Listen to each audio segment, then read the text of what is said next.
यसलाई मैले कसरी हेरिराखेको छु भने जुन तरिकाको सिफारिस सुरुमा प्रधानमन्त्रीज्यूबाट भयो र त्यो सिफारिस भइसके पछाडि राष्ट्रपतिज्यूबाट पनि आह्वान भयो, त्यो आह्वानको एउटा परिघटना एउटा पाटो छ। त्यो एउटा परिघटना अगाडि बढ्दैको क्रममा फेरि अर्को परिघटना के विकसित हुन्छ भने संसद विघटन हुन्छ।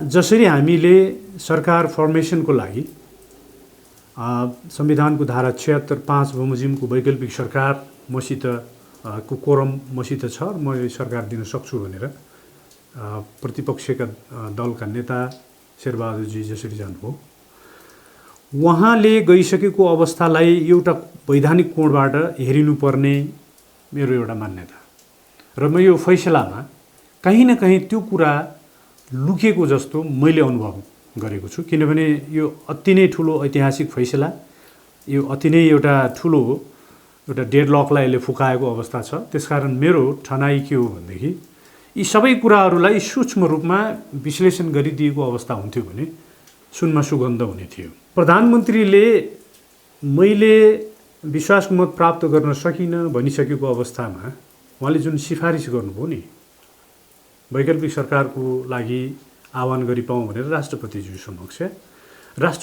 समक्ष सिफारिस गर्दाखेरि उहाँले 73कै सरकारकै हैसियतमा, पूरक सरकारको हैसियतमा नै गर्नुभयो। न त उहाँले राजीनामा दिनुभयो, उहाँले काल्पनिक हिसाबले कोही मान्छेले वैकल्पिक सरकार ल्याउन सक्छ कि सक्दैन, मेरा विरुद्ध आउन सक्ने मान्छेहरूको हैसियत छ कि छैन भनेर त्यो हैसियत जाँच्ने जस्तो हिसाबमा त्यो संवैधानिक प्रावधानलाई गोलमटोल गरेर, मैले भन्दछु गोलमटोल, यो जालसाजी गरेकी जस्तो देखिन्छ। किनभने उहाँले त मैले नसक्ने बित्तिकै उहाँलाई चिन्ने संविधानले कसरी हो भने तिमी पहिलाको हैसियतको प्रधानमन्त्री हैनौ भनेर चिन्ने हो नि। तर उहाँले आफूलाई पहिल्यैको प्रधानमन्त्रीको हैसियतमा राख्नुभयो र सिफारिस पेश गर्नुभयो र राष्ट्रपतिले त्यसलाई नोटिसमा लिन सक्नु पर्थ्यो। यो सिफारिस कुन हैसियतमा आएको हो, यो सिफारिस सँगसँगै तपाईको राजीनामा किन आउँदैन? सिफारिस सँगसँगै राजीनामा आउनुपर्ने हो, राजीनामा सँगै राख्ने, सँगै राखिसकेपछि अर्को विकल्पको सरकार नआउँदासम्म केयरटेकर सरकारको रूपमा रहेर सरकार चलाएर अनि यो कारबाही अगाडि बढाउने भन्ने किसिमको कारबाही हुनुपर्थ्यो। त्यो नभइरहेको अवस्थामा त्यसलाई स्वीकार गरेर हामीले सरकार दिन सक्छौँ भनेर त्यो अवैधताबाट उठेको सिफारिस र आह्वानलाई नै मानेर शेरबहादुरजीको सरकार फर्मेसनको माग हो। मैले यो पाटोलाई हेरिनु पर्थ्यो भनेर मैले यहाँनिर उठाएँ र यो नहेरिएको अवस्था मैले यो फैसलामा देखेँ। त्यो किन देखेँ भने उहाँको त्यो मागैको आधारमा अहिले मुद्दाको टुङ्गो लाग्यो नि। उहाँले त्यो माग गरेर म गएको थिएँ, मैले सरकारको लागि यसरी निवेदन पेश गरेको थिएँ सरकार फर्मेसनको लागि। त्यो सरकार मलाई बनाउन नदिँदै संसद विघटन भयो। त्यसकारण संसद विघटन गरेको मिलेन, संसदलाई पुनर्गठन गरिकन मेरो माग अनुसारकै सरकार बनाइपाउँ भन्ने माग हो नि। त्यसकारण मैले यो पार्टलाई अलिकति फरक कोणबाट हेरिनु पर्थ्यो र यसको वैध अवैधतालाई निर्क्युल गरेर यो मुद्दामा बोलिँदाखेरि यो मुद्दा असाध्यै पूरक हुन्थ्यो, राम्रो हुन्थ्यो भन्ने सोचाइ राखेर मैले यसलाई अलिकति पृथक ढङ्गबाट व्याख्या गर्न खोजेको। अदालतले त्यसरी व्याख्या गरिदिएको हुन्थ्यो भने यो सबैलाई छर्लङ्ग हुने अवस्था थियो र यो फैसलामा त्यो कुरा कता हो लुकेको जस्तो मलाई अनुभूत भयो। त्यो परिघटना जुन परिघटना सिर्जना गराइएको नै संविधान सम्मत थिएन भनेर मैले भने। उहाँले राजीनामा नदिइकन बडा एउटा छलकपटको हिसाबले अर्काको स्ट्याटस बुझ्नको लागि पोलिटिकल अरू दल राजनीतिक दलहरूले के गर्न सक्छन् वा सक्दैनन्, वैकल्पिक सरकार दिन सक्छ वा सक्दैन भन्ने कुरालाई परीक्षण गर्नका लागि जस्तो गरेर उहाँले त्यो माग गर्नुभयो र त्यसैलाई राष्ट्रपतिज्यूले पनि स्वीकार गर्नुभयो। यो कुराहरू नै निवेदनमा लेखियो, रिट निवेदनमा। यो जुन पहिलो परिघटनाको कुरा यसलाई रिट निवेदनमा लेखिएन। नलेखिसके पछाडि अहिले फैसला हुँदाखेरि भने त्यही माग बमोजिम नै सरकार फर्मेसन गर्नुपर्छ भन्ने फैसला आयो। यो फैसला आफैमा यसले निकास दिएको छ, मैले पुरा पहिले भने। तर यहाँ यो कुराहरू किन यसलाई प्रष्ट व्याख्या गरिएन? यसको उठान त यसरी भएको थियो नि। यसको उठान यसरी भएको थियो भनेर सरकार फर्मेसनको लागि अदालत जानु हुन्थेन। ओली पहिलाको प्रधानमन्त्री ओलीजीलाई नै को सरकारलाई नै बरकरार राख्नु पर्थ्यो भन्ने मेरो भनाइ होइन। उहाँको विकल्पको त जरुरी थियो नै। त्यो निकास त अदालतले दियो, राम्रो काम गर्यो। तर अझै यो कुरालाई पनि चिरफार गरिदिएको भए, किनकि यो त लुकेर बस्यो नि। यसको वैधानिक जरो हेर्दै जाँदाखेरि त त्यहाँ हाम्रो प्रवेश गराइलाई वैधानिकताको कसीमा बाँध्न सकिने अवस्था छैन, होइन। अब त्यो अवैधानिक प्रवेश गराइमा सरकार फर्मेसन गर्नु भन्ने यो परमादेशको आदेश जारी भएको छ। त्यसकारण त्यो अलिकति नमिलेको मैले देखेँ। त्यो व्यवस्था, त्यो व्याख्या भइदिएको भए असाध्यै राम्रो हुने।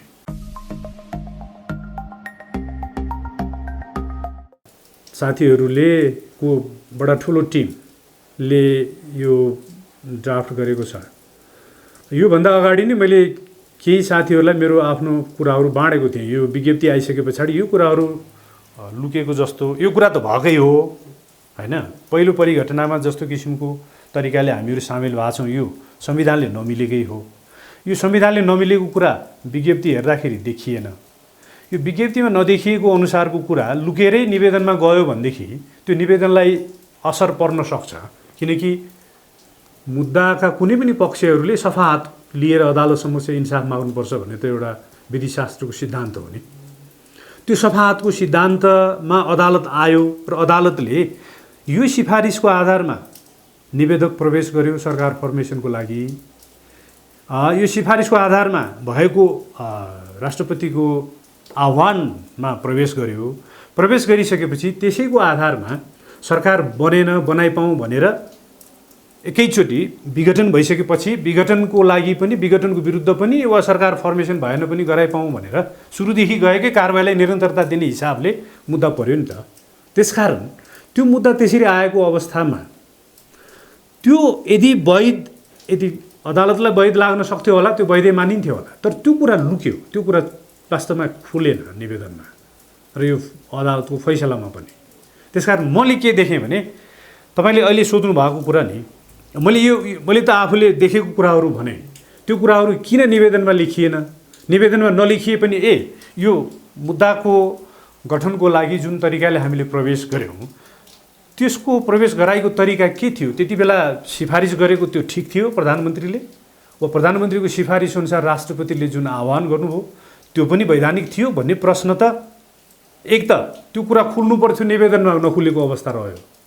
नखुलेकै अवस्थामा पनि यो मुद्दा आइसकेपछिको अवस्थामा संविधान बमोजिम यसलाई निदान गर्नु पर्दाखेरि अदालतबाट पनि त्यो प्रश्न उठेर त्यसको चिरफार गरिदिएको भए यो फैसला असाध्यै पूरक हुन्थ्यो। र यो पूरकमा मैले प्रश्न किन उठाएँ भने, जसले माने पनि नमाने पनि यो फैसलालाई हामीले नमान्ने कुरो त आएन। यसले यति राम्रो निकास दिएको छ, अर्कै सरकार फर्मेसन भइसकेको छ, नमान्ने कुरो त रहेन। तर यो कुरो गर्भमा बस्यो, यसको वास्तवमा स्पष्ट चिरफार गरिएन। यसलाई लुकाएरै राखिएको जस्तो भयो। विश्वासको मत नलिँदैको अवस्थामा पनि उसले राजीनामा पनि नदिकन आफ्नो पूर्व अवस्थामै रहेर ल अरूले वैकल्पिक सरकार दिन सक्छ कि सक्दैन? सक्छ भने उसलाई मौका दिने गरिकन सरकार गठनको लागि राष्ट्रपतिज्यूबाट आह्वान गरियोस् भनेर भन्न सक्ने प्रथा त बस्यो नि त, नजिर त बस्यो नि। किनकि यो त्यसरी नै आएको छ र त्यसमा हामी बोलेनौँ। सर्वोच्च अदालतले यो फैसलाको तहतमा त्यसलाई चिरफार गर्न सकेको मैले देखिनँ। त्यसकारण यो एउटा सानो अभाव मैले खड्केको देखेँ। 76(5) को व्याख्याको सन्दर्भमा सम्मानित सर्वोच्च अदालतले राजनीतिक दलहरूले व्हिप जारी गर्न नसक्ने जस्तो किसिमको आदेशहरू त्यहाँ राखेको छ। त्यसले गर्दाखेरि मैले के देखेँ भने राजनीतिक दलहरू सम्बन्धी 2073 को भावनालाई अलिकति कुठाराघात गरेको हो कि यसलाई वास्तवमा अलिकति इन्क्रोच गर्छ कि भन्ने एउटा मेरो कानुन व्यवसायीको हिसाबले सोचेको मेरो सोचाइ त्यहाँनिर छ। किनभने यो अदालतको यो पार्टको आदेशलाई हेर्दाखेरि मैले के देख्दछु भने कहिलेकाहीँ जुडिसियल एक्टिभिजमका कुराहरू गर्छौँ नि हामी, न्यायिक सक्रियताको कुराहरू। यो न्यायिक सक्रियता भन्दा पनि यो अलिकति प्रोएक्टिभ भएको जस्तो मलाई फिल भयो। प्रोएक्टिभ हुनु र न्यायिक जुडिसियल एक्टिभिजमको सिद्धान्ततिर जानु फरक कुराहरू। यो प्रोएक्टिभ मैले यस अर्थमा भने कि त्यो व्हिप जारी नै गर्न नमिल्ने भनेर भन्नुपर्ने अवस्था त्यहाँनिर किन थिएन होला भनेर मैले भन्न खोजेँ भने विश्वासको मत लिन नसक्ने परिस्थिति गरिकन यो कारबाही हुन सक्ने कुरालाई फोर्सी गरेर अदालतले यो व्याख्या गरेको देखिन्छ। यसलाई मैले प्रोएक्टिभ भनेको। यो प्रोएक्टिभनेसमा जानु पर्थेन अदालत। यो वास्तवमा जुरिस्प्रुडेन्सियली मैले गलत भएको देख्दछु। किनकि यसमा अदालत जानुपर्ने कारण मैले किन देख्दिनँ भने अदालतको फैसलाको पूर्व खण्डहरूमा धेरै कुराहरू त्यो लेखिएको छ। न त त्यहाँनिर यति लामो कारबाही हुँदाखेरि प्रधानमन्त्री जसले त्यो दल जुन दललाई उहाँले रिप्रेजेन्ट गर्नुहुन्छ उहाँले न नै व्हिप जारी गर्नुभएको छ यस्तो नगर्नु भनेर, न नै कुनै कारबाहीको थालनी गर्नुभएको छ। यति लामो छलफल बिचमा नेगोसिएसन आदि इत्यादि भएको छ। यो हुँदासम्म पनि कुनै कारबाही उहाँहरूको बिचमा हुन सकेको थिएन नै। नभइसकेपछि अहिले यो गर्नुपर्ने अवस्था किन थियो र? आफ्नो दलको विधान र त्यसको दायराभन्दा बाहिर गएर प्रतिपक्षको नेतालाई मानेर प्रधानमन्त्री बनाउने भन्ने कुरा त दलगत ऐनलाई हेर्दाखेरि त अनुशासन त बाहिर गएकै कुरा हो नि। त्यसमा नगएर पनि जस्तै यो 5 को व्याख्या नि, 5 को व्याख्या भनेको एकपटक कोरम पुर्याउने बित्तिकै ऊ एकपटक प्राइम मिनिस्टर भएपछि देन एन्ड देयर तिमीले त्यो फिर्ता लिन्छौ, तिमीलाई कारबाही हुन्छ, तिमी सांसद रहँदैनौ भने पनि त्यो प्राइम मिनिस्टर त्यस्तो अवस्थाको प्राइम मिनिस्टर हो जुन निकासको बिन्दुमा बसेको, 5 भनेको निकासको बिन्दु बसेको हुनाले भएको हुनाले उसैले विघटन र चुनाव पनि गराउन पाउँछ भन्ने बित्तिकै त समस्या त समाधान भएकै हो नि त। अनि त्यति बेला राजनीतिक दलले आफ्नो दललाई कारबाही गर्ने स्वतन्त्रता पनि उसलाई कानुन बमोजिम छँदैछ, गर्दा पनि केही फरक परेन। किनकि उसले प्रधानमन्त्रीको हैसियतले सरकार पनि चलाउँछ, कि त उसले विश्वासको मत पाउँछ फुल फ्लेज, बाँकी समयावधि उसले पुरा गर्छ होइन। यदि समयावधि पुरा गर्न नसक्ने अवस्थामा उसलाई समर्थन गर्ने सांसदहरूलाई राजनीतिक दलको राजनीतिक दल संविधान 2073 अनुसार राजनीतिक दलको नेताले संसदीय दलका नेताहरूले कारबाही गर्छ भने पनि त्यो दलको ऐनको भावना अनुसार पनि हुन सक्ने स्थिति रह्यो। त्यसमा हामीलाई किन हस्तक्षेप गर्यो अदालतको फैसलाले भन्ने अवस्था पनि रहन्थेन। बरु के गर्नु पर्थ्यो भने मैले देखेको 76(5) को जुन अवस्था छ नि, 76(5) नै 76(1), 2, 3 का प्रधानमन्त्रीहरूले संसद विघटन गर्न नसक्ने अवस्थामा वा सरकार चल्न नसके तापनि संसद विघटन गर्न नसक्ने अवस्थामा 76(5) ले भन्ने जुन व्यवस्था गरेछ नि वैकल्पिक सरकारको, त्यो वैकल्पिक सरकार दिन सकेको अवस्थामा र त्यो वैकल्पिक सरकार भनेको नै संसद विघटन वा नयाँ सरकार चुनाव गर्नको लागि एउटा निकासको एउटा प्रोभिजन हो। त्यो मैले त्यसरी बुझ्छु त्यसलाई। त्यो नै एउटा यस्तो निकास हो, निकासको कानुनी संवैधानिक एउटा प्रावधान हो 76(5) जस अन्तर्गत को सरकारले प्रधानमन्त्रीले मात्रै पार्लियामेन्ट डिजल्भ गर्न सक्छ। त्यसकारण त्यो व्याख्या गरिदिएको भए धेरै राम्रो हुने थियो। यहाँ भन्न त भनिएको छ पूर्व यो फागुन 11 गतिको जुन फैसला थियो नि, पूर्व विघटनमा भएको फैसला, त्यो फैसलामा भएको व्याख्यालाई भनेर भनिएको छ लाई पनि यसमा सम्मान गरिएको नदेखिएको भनेर यो अदालतले व्याख्या गरेको छ। तर त्यो फैसलालाई हेर्दाखेरि यसले के गरेछ भने नि 76(5) को सन्दर्भमा 76(5) बमोजिम प्रधानमन्त्री नियुक्त हुन नसकेपछि यसले के भन्छ भने यो धारा 76 को 5 को सन्दर्भमा त्यो त्यति बेलाको पूर्व आदेशको फैसला, त्यो आदेश हो, पूर्ण खण्ड पनि होइन त्यो फैसला हो।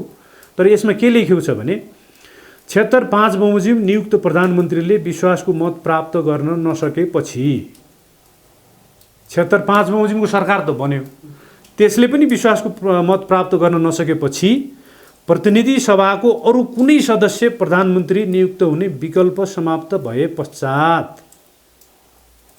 अझै यसले के व्याख्या गर्यो भने 76-5 को सरकार भइसकेको अवस्थामा पनि उसले विश्वासको मत लिन सकेन भने अझै पनि वैकल्पिक सरकार दिन सक्छु भनेर कुनै सदस्यहरूले भन्छ र सक्दैन भने अनि बल्ल उसले के भन्छ भने नसकेपछि प्रतिनिधि सभाका अरू कुनै सदस्य प्रधानमन्त्री नियुक्त हुने विकल्प समाप्त भए पश्चात धारा 76 को उपधारा 7 बमोजिम प्रतिनिधि सभा विघटन हुने संवैधानिक प्रावधान रहेको भन्ने अर्थ नै बुझाउँछ भन्ने व्याख्या पूर्व फैसलामा गरिएको छ। फैसलाको पूर्ण पाठ होइन त्यो आदेश हो, त्यसमा सकेसम्म व्याख्या गरिएको छ।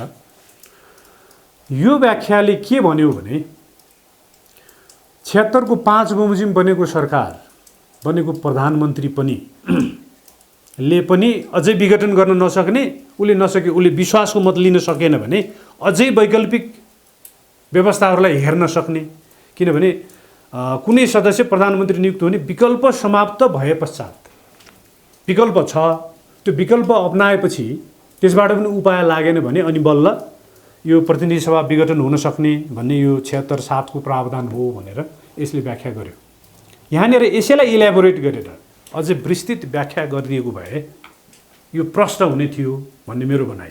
तर म के बुझ्दछु भने यो 76-5लाई 76-5 को सरकार बनिसकेपछि अहिले शेरबहादुर सामान्य प्रधानमन्त्रीज्यू जो हुनुहुन्छ, यस बमोजिम बने सरकार गठन गर्ने शेरबहादुर देउवाज्यू, उहाँको सरकार बनिसकेको अवस्थामा अब उहाँले 30 दिनभित्र विश्वासको मत लिन सक्नु भएन।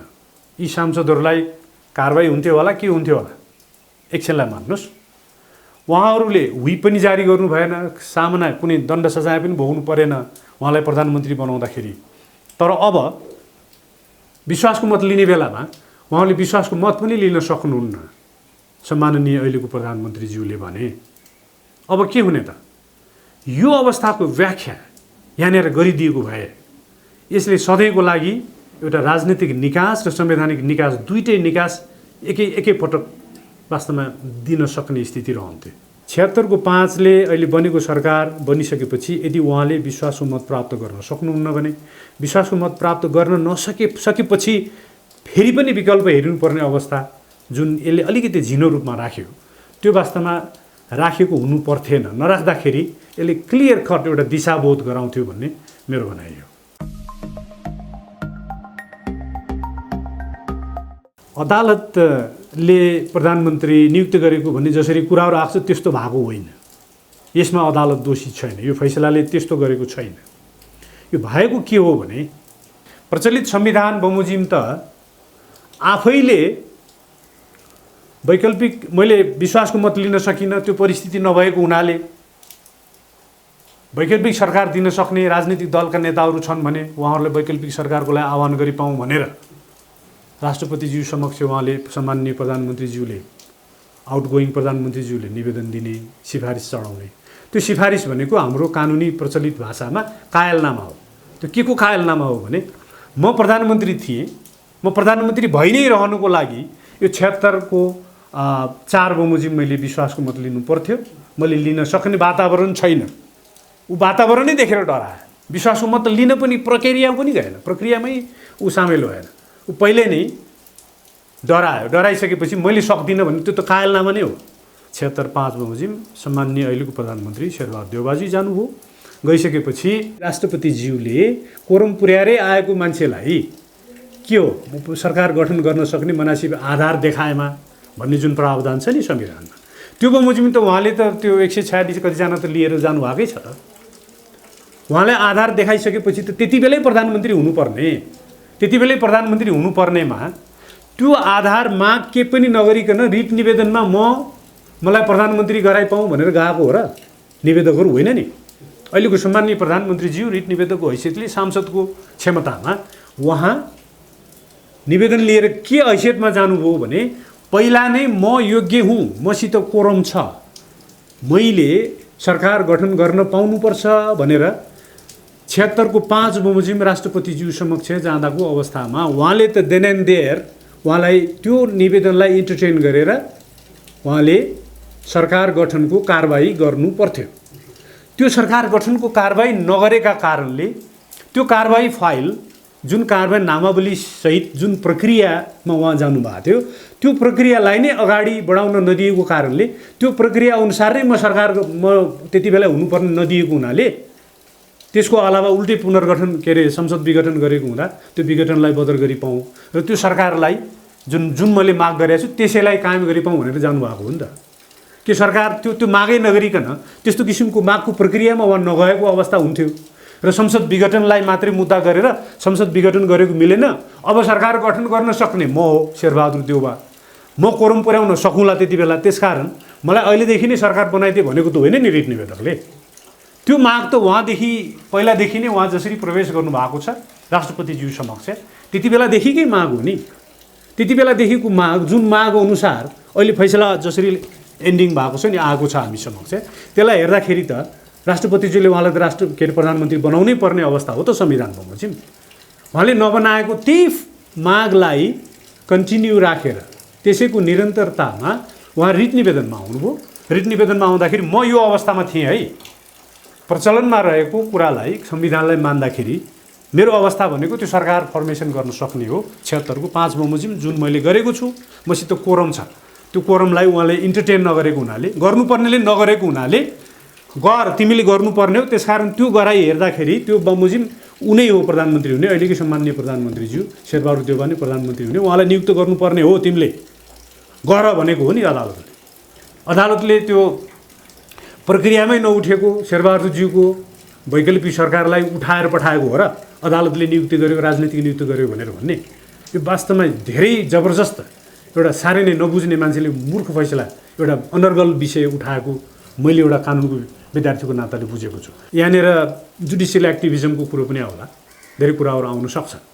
त्यो किन भएको हुन सक्ला भने यहाँभन्दा अगाडि राष्ट्रपतिज्यू समक्ष प्रधानमन्त्रीज्यूले जसरी सिफारिस पेश गर्नुभयो, त्यसलाई जसरी उहाँले इन्टरटेन गर्नुभयो, अनि जसरी फेरि उहाँले आफ्नै कल्पनामा फेरि तिम्रो आधार पुगेको छैन भनेर भोलि सांसदहरूलाई कारवाही गर्ला आदि इत्यादिको जुन हाइपोथेटिकल ग्राउन्डमा उहाँले त्यो सम्माननीय प्रधानमन्त्रीज्यूको सिफारिसलाई लत्याउनु भयो नि, त्यो देखेर नै फेरि पनि त्यस्तै किसिमको जबरजस्त काम कुराहरू होलान् भन्ने एउटा एजम्सनमा अदालतले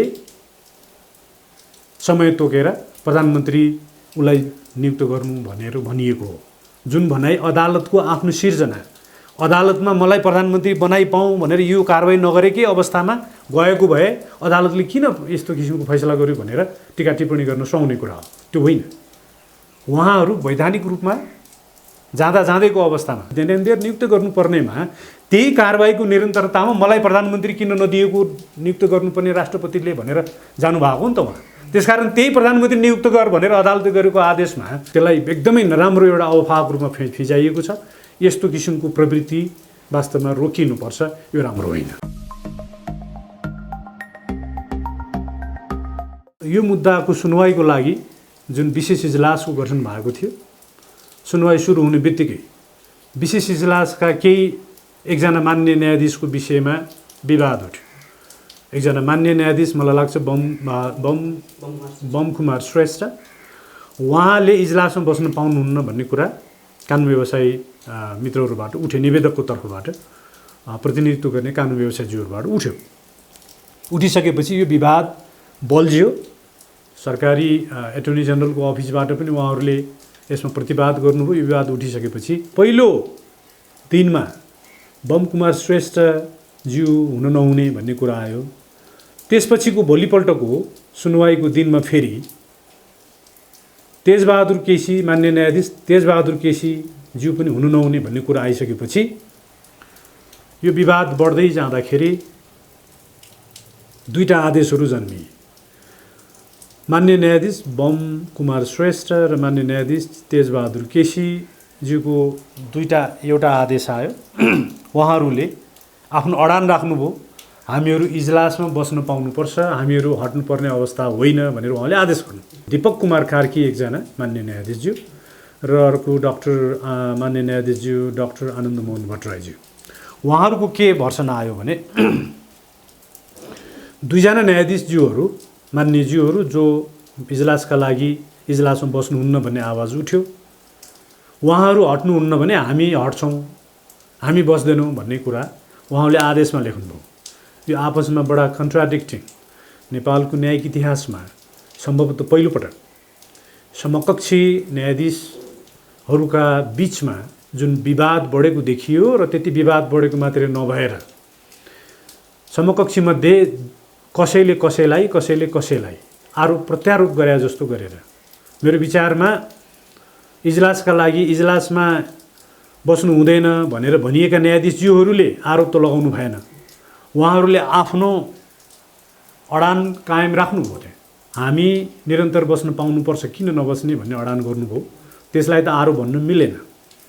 तर उहाँहरू बस्नुभयो भने हामी बस्दैनौँ भनेर अरू दुईजना मान्य न्यायाधीशज्यूहरूले जस्तो किसिमको आदेशमा लेख्नुभयो, त्यो आदेश आफैमा वास्तवमा उहाँहरूको योग्यता सम्बन्धी, उहाँहरूको पूर्व फैसलामा भएका कुराहरू सम्बन्धी टीका टिप्पणी गर्नुभएको छ। आफ्नो समकक्षीका विरुद्धमा कानुनशास्त्रको सिद्धान्तको कुरा गरिराखेको छु मैले। म व्यक्तिगत रूपमा म धेरै समय बाहिर बसेको मान्छे हुँ। म अहिले फिलहाल उहाँहरूसँग त्यति मुद्दाको पैरवीमा सामेल पनि छैन। मैले के कुरा राख्न खोजेको छु तपाईँको मिडिया मार्फत भने, यो जुन घटना घट्यो, यो घटना घट्नु आफैमा दुःखद थियो। यसले के कुरालाई निम्ति आएको छ, यो धेरै गम्भीर कुराहरू छ। यो तपाईँहरूले यसलाई विचार गर्नुपर्छ। त्यो गम्भीर कुराहरूलाई मैले प्रकाश पार्न गइराखेको छु। पहिलो कुरा त उहाँहरूले समकक्षी न्यायाधीशहरूको विषयमा जे जस्ता कुराहरू टीका टिप्पणी गर्नुभयो आदेशमा, त्यो शोभनीय थिएन। बिल्कुलै त्यसो गर्नुहुन्थेन। उहाँहरूले केसम्म गर्न सक्नुहुन्थ्यो भने यो संवैधानिक इजलास जुन बनेको छ यसमा विवाद बढेको हुनाले विवाद बढिरहेको इजलासमा हामी बस्न योग्य ठानेनौँ, हामी बस्न मान्दैनौँ, हामी बस्दैनौँ भनेर कमसेकम त्यतिसम्म भनेर उहाँहरू नबसेकै भए पनि समकक्षीहरूका विरुद्धमा टीका टिप्पणी गरेको जस्तो देखिन्थेन होला। तर यहाँ त टीका टिप्पणी नै भयो र अर्को बेन्च फर्मेसन भयो आखिरमा, र उहाँहरू त्यो बेन्चमा रहनु भएन। उहाँहरू बेन्चमा के कति कारणले रहनु भएन यसको खुलासा पनि अहिलेसम्म वैधानिक रूपमा आएको हामीले देखेका छैनौँ। दुईजना न्यायाधीशले बोल्नुभयो, दुईजनाले हामी निस्कनु नपर्ने र दुईजनाले उहाँहरू निस्कनु भएन हामी निस्कन्छौँ भन्ने टीका टिप्पणी सहित। यो वास्तवमा हाम्रो न्यायिक क्षेत्रमा एउटा नयाँ र दुःखद वास्तवमा एउटा घटनाको रूपमा मैले लिएको छु। किनकि यो विधिशास्त्रीय हिसाबले यस्तो किसिमको विवाद उठ्न मिल्दैन र यो विवादलाई जरियाको रूपमा जसले उठाए नि, यसको जरिया के हो भन्दाखेरि निवेदक पक्षका कानुन व्यवसायी साथीहरूले जसरी बेन्च रोज्ने जस्तो किसिमको परम्परा देखाउनु हो, यो भयानक आपत्तिजनक कुरा हो। यो कोही पनि कानुनकर्मी, निष्ठावान कानुनकर्मी, आफ्नो मर्यादाप्रति वास्तवमा अनुशासित कानुनकर्मीहरू र कोही पनि न्यायकर्मीहरूका लागि यो पाच्य कुरो होइन। यो सबैलाई थाहा छ। तर यो अहिलेसम्म बोलिएको छैन। किन? हामीमा व्यथा यही हो। तपाईँहरू जस्तो मिडियाकर्मीहरूले तपाईँले विशेष गरिकन यो कानुनी क्षेत्रमा नै दखल गर्ने, अनुसन्धान गर्ने, मिडियालाई एउटा थप आयामको रूपमा इन्डोर्स गरिराख्नु भएको छ। यसको लागि म तपाईँलाई बधाई पनि दिन चाहन्छु। तपाईँहरूले यसको जरा खोतल्नुपर्छ। किन यस्तो भयो? सबैलाई थाहा छ, थाहा भएको मान्छे कोही पनि बोल्दैन। यसले बेन्च छान्ने रोगलाई निम्त्यायो नि। भोलि त्यस्तै इस्यु आउँदाखेरि अरू कुनै कानुन व्यवसायलाई अरू मुद्दामा यो न्यायाधीश मले हेरेको मुद्दामा हेरिदिनु, अर्को न्यायाधीश राखिदिनु पऱ्यो भनेर भन्दाखेरि अर्को बेन्चहरू फर्मेसन हुँदै जानुपर्ने हो कि हामीले पढेको कानुनले, सिद्धान्तले त्यही भन्छ। यदि विधिशास्त्रीय दृष्टिकोण र प्रक्रियामा के यो मिल्न आउँछ? यो आउँदैन। यहाँ थियो होला कुनै जायज कुराहरूकै हकमा पनि उहाँहरू यसमा अडिनु भयो होला। मैले भनिहालेँ नि, पहिला भएको जुन यो नेकपा माओवादीको मुद्दा थियो, त्यो मुद्दाको सन्दर्भमा त्यसपूर्व भएको जुन फैसला थियो, जुन फैसलाले वास्तवमा राजनैतिक दलहरूको सिर्जना गरेको छ, त्यो फैसला त यति आपत्तिजनक छ नि। त्यो फैसला गर्ने न्यायाधीशहरूलाई त देन एन्ड देयर महाभियोगको प्रस्ताव आउनु पर्थ्यो। त्यो त्यति आपत्तिजनक फैसला छ। त्यो आपत्तिजनक फैसला थियो। यही कुनै किसिमको कारणले यो फैसला भएको हो कि भनेर बुझ्न पर्ने अवस्था छ त्यहाँनिर। यो दल मेरो दल हो, मेरो दल पहिल्यै दर्ता थियो नेकपा माओवादी, नेकपा भन्ने राजनीतिक दल भनेर परेको मुद्दाको फैसला गर्दाखेरि अर्को यो दल कसको हो, यसको हो वा उसको हो भनेर गर्नुपर्नेमा हुँदै नभएको के अरे नेकपा एमाले र नेकपा माओवादी भन्ने दल सिर्जना गर्न पाइन्छ अदालतको फैसलाले? त्यो विषयान्तर भएन? वादी दाबीभन्दा बाहिर गएन कुरो? त्यो कसरी गर्न मिल्छ त्यो? त्यसले गर्दाखेरि त के भयो भने राजनीतिक स्थिरताको लागि मिलेर मर्ज भएका दलहरू जसले अघिल्लो जुन पूर्व अवस्थाको राजनीतिक दलको नामो निशाना राखेको छैन तिनीहरूलाई जबरजस्त जन्म गराइदियो। जबरजस्त जन्म गराएर वास्तवमा कुनै एउटा दललाई बलियो बनाउने र कुनैलाई दपेट्ने किसिमको कामको वातावरण सिर्जना गराइयो र त्यो सिर्जना भयो पनि, त्यही अनुसार कामहरू भए। यस्तो किसिमको फैसला गर्दाखेरि भने हामी त्यही विवाद उठाउने कानुन व्यवसायी साथीहरू सहेर बस्ने।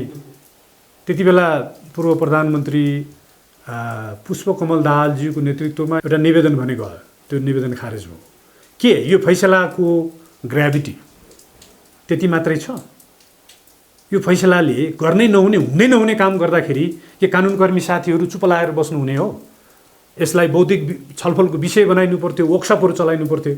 यसको जानकारी वास्तवमा विधिवत रूपमा एउटा निर्णयमा पुगेर, साङ्गठनिक रूपमा पुगेर संस्थाका मुखियाहरूलाई जनाउ दिनु पर्थ्यो, जानकारी गर्नु पर्थ्यो।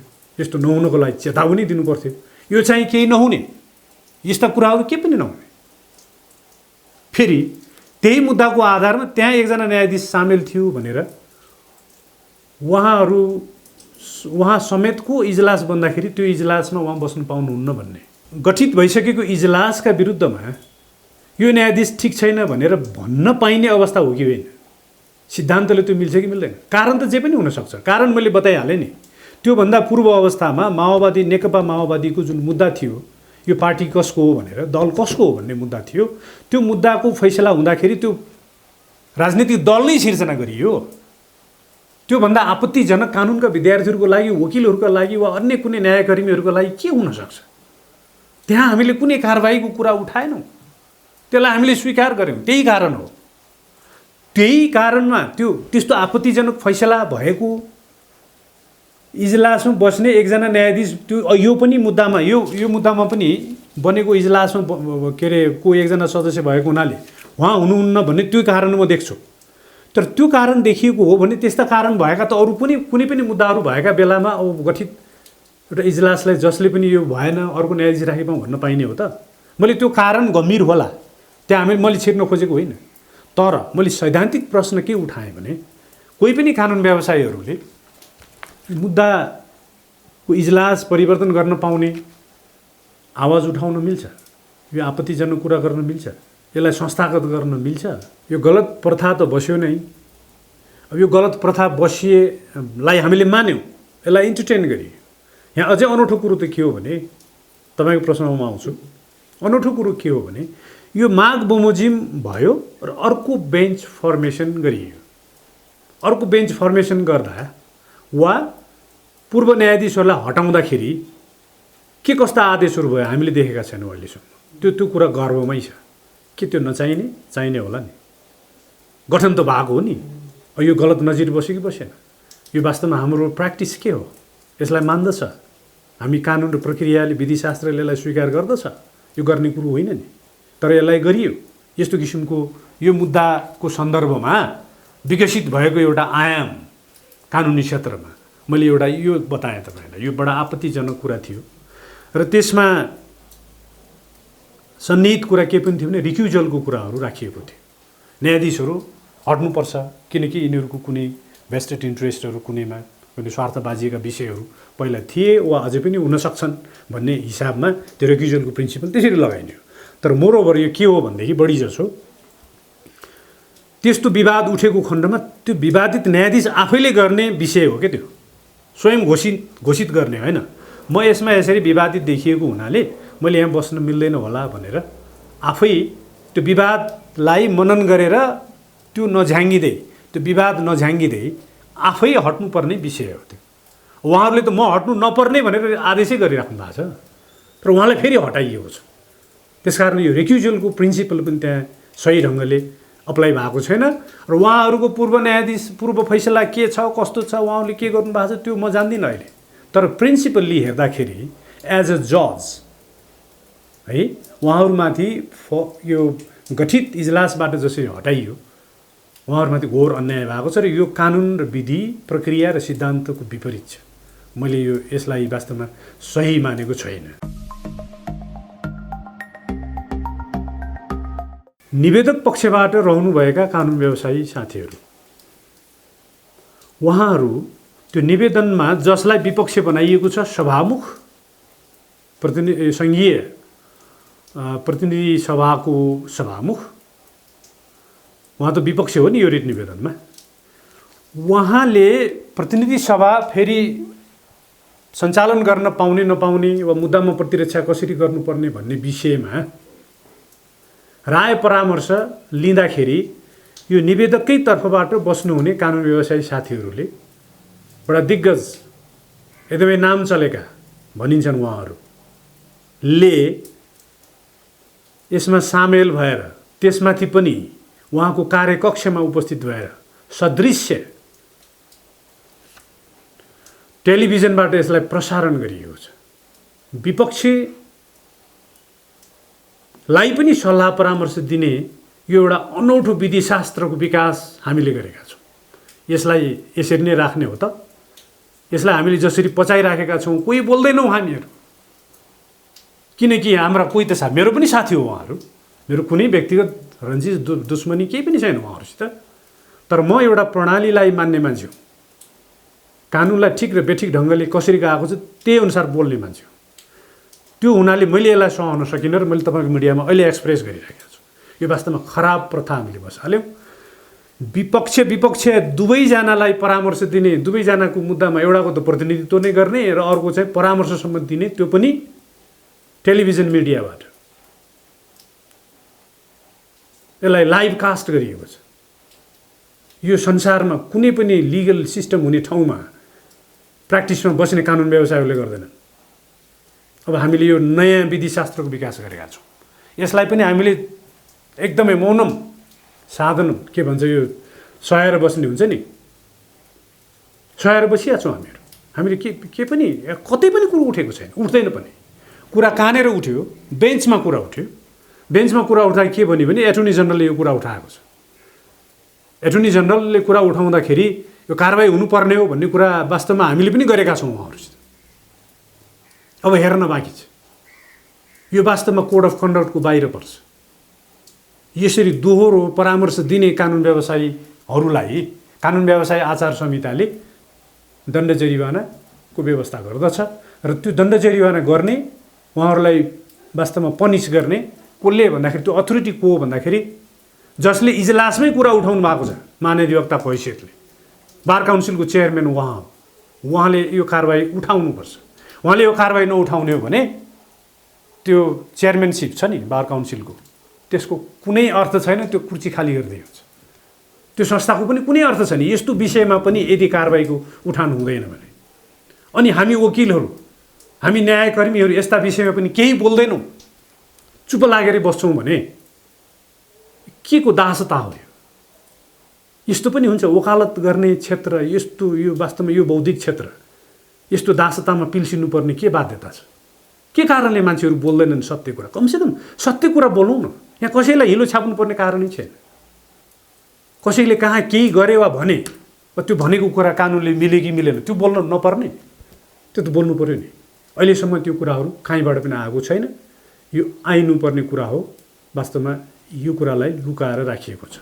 यो कुराहरू वास्तवमा यो मुद्दा परिसके पछाडि हाम्रो कानुनी क्षेत्रमा ल्याइएको एउटा विकसित गरिएको एउटा नयाँ आयाम जो घोर आपत्तिजनक छ, तर पनि यसलाई हामीले एकदमै चुपचापसँग सहेर बसेका छौँ र मैले सहन नसकेर अहिले तपाईँको मिडियामा यो कुरा एक्सप्रेस गरेको छु। वास्तवमा यो आपत्तिजनक छ। यदि कानुन व्यवसायी साथीहरू कानुन व्यवसायप्रति निष्ठावान हुन् भने, निष्ठावान न्यायकर्मीहरू कानुनकर्मीहरू छन् भने यो कुराहरूमा यस्ता कुरामा नि बोलिँदैन भनेदेखि त के को वकिल भएर वा के को अरू न्यायकर्मी भएर हिँड्ने मान्छेहरू? वास्तवमा यो लाजको विषय हो। यो पेसाको वास्तवमा मानमर्दन हो। यसलाई वास्तवमा इज्जतिलो बनाउने हो भनेदेखि त हुने सत्य कुरा त बोल्नु पऱ्यो नि। मैले गल्ती गरेको छु भने मलाई तैँले यो गल्ती गरिस् भनेर बोल्दा हुन्छ, भन्नुपर्छ, मैले त्यो स्वीकार्नुपर्छ। मैले गल्ती गरेको छु, मैले सजायभागी हुनुपर्छ त्यसको लागि। अब यहाँ त ठुला बनाउँदा मान्छेहरूले जे बोल्दा पनि हुने, अनि अरू मान्छेहरूले अधीनस्थ भएर बस्नुपर्ने, चुप लागेर सहनु पर्ने। सबै मान्छेहरूले सहँदैन, म चाहिँ सहन सक्दैन यस्तो कुराहरू, किनकि यो सबैलाई एउटा सिस्टमको लागि, एउटा कानुनी शासनको मान्यताको लागि वास्तवमा यो उजागर गरिनुपर्ने कुरा हो र यो एक्सनमा ल्याइनुपर्ने कुरा विषयवस्तु। हुन त योभन्दा अगाडि पनि यस्ता कुराहरू नभएका होइनन्, भएका छन्। बार काउन्सिलले के कारबाही नै गरेको छैन।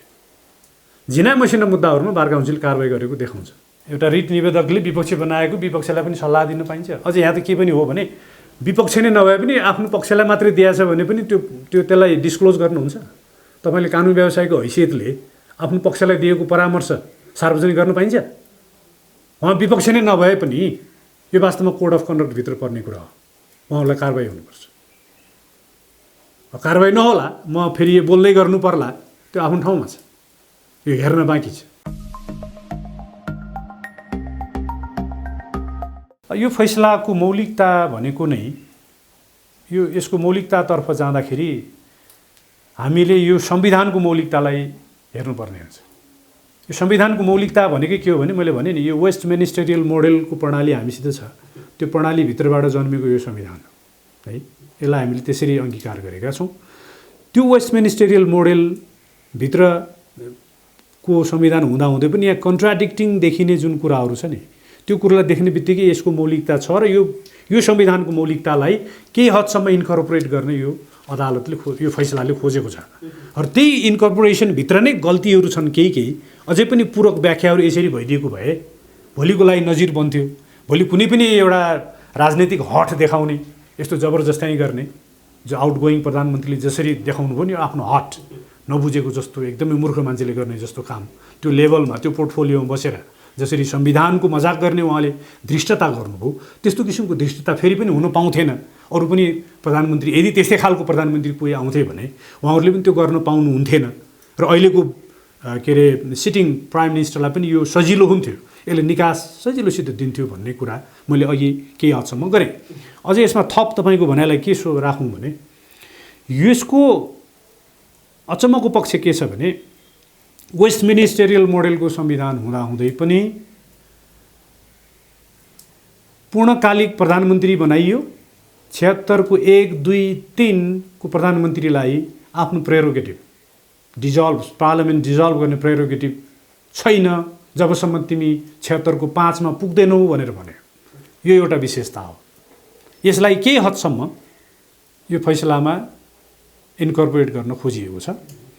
र अर्को विशेषता के हो भने त्यसरी नै 5 वर्षसम्म उसको पूर्णकालिक प्रधानमन्त्रीको व्यवस्था गर्दै पनि 2 वर्षसम्म चाहिँ तिमीहरूले सांसदहरू जसको पनि आफ्नो प्रेरोगेटिभ छ, आफ्नो प्रधानमन्त्रीलाई टेस्ट गर्न सक्ने, तिमीले गल्ती गरेका छौ भने तिम्रो गल्तीको लागि हामी तिमीलाई पदबाट निकाल्छौँ भन्न सक्ने, कारबाही गर्न सक्ने जुन विशेषाधिकार सांसदहरूसित पनि छ, त्यो विशेषाधिकारलाई त तिमीले 2 वर्षसम्म प्रयोग गर्नै पाउँदैनौ भनेर संविधानमा विशेष व्यवस्था गरिने, त्यो एउटा अनौठो दुईटा व्यवस्था हो। यो दुईटा अनौठो व्यवस्थालाई साँच्चै नै साङ्गो पाङ्गो व्याख्या गरेर यो फैसलामा एकदमै क्लियर कट भोलिको लागि आउने प्रधानमन्त्रीले यो गर्न सक्छ, 5 बमोजिमको प्रधानमन्त्रीले यो गर्न सक्ने, 5 बाहेकको अग्र अवस्थाको प्रधानमन्त्रीहरूले यो गर्न सक्ने वा नसक्ने भनेर क्लियर कट व्याख्या गरिदिएर अनि यो वेस्ट मिनिस्टेरियल मोडेललाई पनि व्याख्या गरेर हामीले वेस्ट मिनिस्टेरियल मोडेललाई यो मोडिफिकेसनमा ढालेका छौँ भनेर यो फैसला बनाएको भए यो फैसला विश्वको उत्कृष्ट फैसला हुन पनि सक्थ्यो, एउटा नमुना फैसला पनि हुन सक्थ्यो है। यो कुरालाई वास्तवमा अलिकति कतै पूरक ढङ्गले हामी जान सकेको जस्तो यो फैसला जान सकेको जस्तो मैले देखिनँ। र संविधानवाद हामी यो सब वास्तवमा हामी कुन प्रणालीमा छौँ त्यो पनि हामीले हेर्नुपर्ने, त्यसलाई पनि देखाएर यसले संविधानको सर्वोच्चतालाई स्वीकार गरेको छ, सुप्रिमेसी अफ कन्स्टिट्युसनलाई यसले स्वीकार गरेको छ। जुडिसियल सुप्रिमेसी हो वा कन्स्टिट्युसनल सुप्रिमेसी हो भन्ने कुरा पनि सँगसँगै यो मुद्दामा सन्निहित भएर आएको त छ नै। तर यसले कतै कतै लेखेको पनि छ, योभन्दा पूर्व फैसलालाई पनि वास्तवमा कोड गरेको छ फैसलामा, संवैधानिक सर्वोच्चतालाई हामीले मान्नुपर्छ, संवैधानिक सर्वोच्चताभित्र हामी छौँ भन्ने कुरालाई यहाँ इन्कर्पोरेट गरिएको छ। र तापनि त्यो पनि उल्लेख गरिएको छ र यो व्हिपको कुरा 76(5) को प्रयोगमा राजनैतिक दलले व्हिप प्रयोग नगर भनेर जसरी यसलाई बिट मारिएको छ नि, त्योसम्म दुईवटा कारणले नमिलेको भनेर मैले अघि नै भनिसकेँ। एउटा त कारण व्हिपको कुरै उठेको छैन, उसले अहिलेसम्म केही गरेकै छैन। यो सरकारलाई भोलि अप्ठ्यारो नपरोस् भनेर यदि सोच्न पनि सोचिएको यदि अदालतले हो भने त्यसरी प्रोएक्टिभली सरकारको विषयमा सोच्ने किन अदालतले? सोच्नुपर्ने होइन नि त। यदि भोलि यो सरकारै चल्न नसकेर फेरि कन्स्टिट्युसनल डेडलक आउने कि भन्ने चिन्ता नै थियो भने पनि त्यो विषय के हो, त्यो विषयलाई इम्प्लिमेन्ट गर्न भइहाल्नु पर्ने अवस्था थियो कि थिएन? त्यो इम्प्लिमेन्टेसनमा आउँछ कि आउँदैन भनेर त विचार गर्नु पर्थ्यो नि। अहिलेसम्म आफ्नो दलको सदस्यहरू गएर प्रधानमन्त्री बनाउँदासम्म कारवाही नगर्ने दलले भोलि कारवाही गर्ला भनेर व्हिप जारी नगर भनेर भइराखेको कानुनको जसरी व्याख्या गर्ने प्रयास यहाँ भएको छ नि, त्यो वास्तवमा अलिकति राजनीतिक विषयमा अदालत प्रवेश गरेको हुनाले त्यो मैले गलतपूर्ण देख्छु। त्यो नगरेको भए अझै राम्रो हुन्थ्यो। किनभने त्यो गर्नुको सट्टा 5लाई व्याख्या गरेर तिमीले कारवाही गर वा जेसुकै गर, 5 बमोजिम बनिसकेपछि 5 बमोजिम बनेको सरकारले विघटन गर्न पाउँछ र एक्जिस्टिङ गभर्मेन्ट जो सम्माननीय प्रधानमन्त्री शेरबहादुर देउवाजीले अहिले लिड गरिराख्नु भएको छ, उहाँले विश्वासको मत नपाउने बित्तिकै उहाँले विघटन पनि गर्न पाउँछ र चुनाव पनि गर्न पाउँछ। उहाँ नै हो अन्तिम निकास यो 76 को भनेर व्याख्या गरिँदाखेरि सर्वोत्तम हुने थियो। त्यो गरिएको अवस्था अलिकति छैन, त्यहाँ कता कता गोलमटोल भएको छ यो फैसलामा। त्यसकारण अब समग्रमा तपाईँले भनेको प्रश्नमा आउँदाखेरि अहिलेको हाम्रो प्रतिनिधि जुन सङ्घीय प्रतिनिधि सभाको बनोट छ र त्यसको सन्दर्भमा उठेको विवादमा भएको फैसलाको मौलिकता के छ भन्दाखेरि त त्यही नै हो। मैले भने नि त्यो मौलिकतालाई निखारेर त्यसरी उल्लेखन गर्न सकिन्थ्यो। त्यसरी उल्लेखन गर्न नसकिए तापनि कतै कतै जान नहुनेतिर गएको हो कि भनेर पनि ल प्रधानमन्त्रीले जबरजस्त गर्न पाउँदैनौ, तिमीले जे जसरी संविधान बुझेको देख्यौ त्यो होइन, यसको अर्थ त्यो होइन। 76, 1, 2, 3 को सरकारले वैकल्पिक व्यवस्था हुँदासम्म 5 सम्म नपुग्दासम्म पनि तिमीले विघटन गर्न पाउँदैनौ संसद भनेर यसले बोल्यो। यसको वैशिष्ट्य वास्तवमा रूप नै त्यही हो। र अझै त्यहाँनिर त्यो 5 मा पुगिसके पछाडि पनि मैले के निवेदन गरेँ भने त्यहाँनिर त्यो गल्ती हो भनेर भनेको।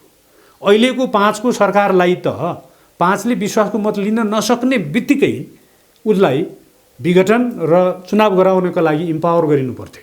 यो व्याख्या त्यसरी आएको भए यो बडा सुनौलो नजिरको रूपमा बस्थ्यो, किनकि त्यहाँ व्याख्याको गुन्जाइस हुन्थेन। कुनै पनि मान्छे, कुनै पनि मनस्थितिको मान्छे प्रधानमन्त्री भए पनि उसले वास्तवमा त्यसलाई गलत व्याख्या गर्ने धृष्टता राख्ने ठाउँ हुन्थेन। तर यहाँ के देखियो भने अहिलेको प्रधानमन्त्रीज्यूले विश्वासको मत लिन नसकेको अवस्थामा पनि अझै कुनै सदस्य प्रधानमन्त्री नियुक्त हुने विकल्प समाप्त भए पश्चात भनेपछि त्यो विकल्प अझै छ भनेर त्यो विकल्पको खोजीको प्रक्रिया त्यहाँ रहने देखियो। यो रहेको कारणले त्यहाँ अझै राजनीतिक अन्योलता सिर्जना हुने ठाउँ मैले देखेको छु। त्यसकारण त्यो पाटोसम्ममा नभइदिएको भए अझै राम्रो हुन्थ्यो भन्ने मेरो भनाइ। राजनीतिक दलको व्यवस्थापनका विषयमा यो फैसलाले त्यो दिएको हो कि जस्तो आवाज एका पक्षबाट आयो भन्ने कुरा यो वास्तवमा पूर्ण रूपेण त्यो होइन। त्यो पूर्ण रूपेण होइन, किनभनेदेखि यो अहिलेको जुन यो फैसलाले यो राजनीतिक व्हिप जारी गर्न नसक्ने भनेर भन्यो। यसको रूपलाई हेर्दाखेरि के देखिएको छ भने विशेष गरिकन यही सरकारको फर्मेसनको सन्दर्भमा फोकस भएर यसले के भन्छ भने नि, म तपाईँलाई पल्टाएरै भन्छु है, किनभने अदालतको फैसलाको कुरा हो।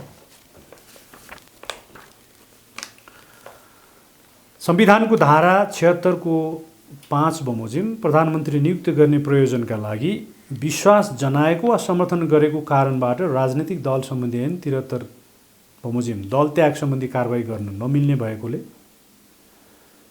उक्त प्रावधान बमोजिम प्रधानमन्त्री पदमा नियुक्तिका सन्दर्भमा प्रतिनिधि सभामा कुनै सदस्यप्रति विश्वास जनाएको, समर्थन गरेको, आफ्नो अभिमत वा धारणा व्यक्त गरेको वा मतदान गरेको कुरालाई लिएर प्रतिनिधि सभाको कुनै पनि सदस्य उप दल त्याग सम्बन्धी कारबाही नगर्नु नगराउनु भनी प्रत्यर्थीहरूका नाममा प्रतिषेधको आदेश जारी हुने ठहर्छ भनेर यो व्याख्या गरेको छ। मैले यहाँ के भन्न खोजेको छु भने नि, अहिलेको आउटगोइङ प्राइम मिनिस्टरलाई सपोर्ट गर्ने काहरूको तर्फबाट जुन यो तर्क उठेको छ, कता कता स्वाभाविक हो कि भने जस्तो त यो देखिन्छ नै। तर पनि यसको लेटर एन्ड स्पिरिट, यसको जुन संरचना छ नि, यो यो यो यो यो आदेशको यो प्याराग्राफ जसरी बनेको छ, यसले के देखाउँछ भने यो विशेष परिस्थितिमा अहिलेको आउटगोइङ प्रधानमन्त्री र राष्ट्रपतिको बिचमा संविधानका विषयमा जे जस्तो किसिमको अभ्यासहरू भए, त्यो अस्वाभाविक अभ्यासहरू भएको हुनाले अहिले एनेकेन प्रकारेण अदालतकै फैसलाले मात्रै हुन सक्यो। अहिलेको वैकल्पिक सरकार 76-5 बमोजिम बनिसक्दाखेरि पनि फेरि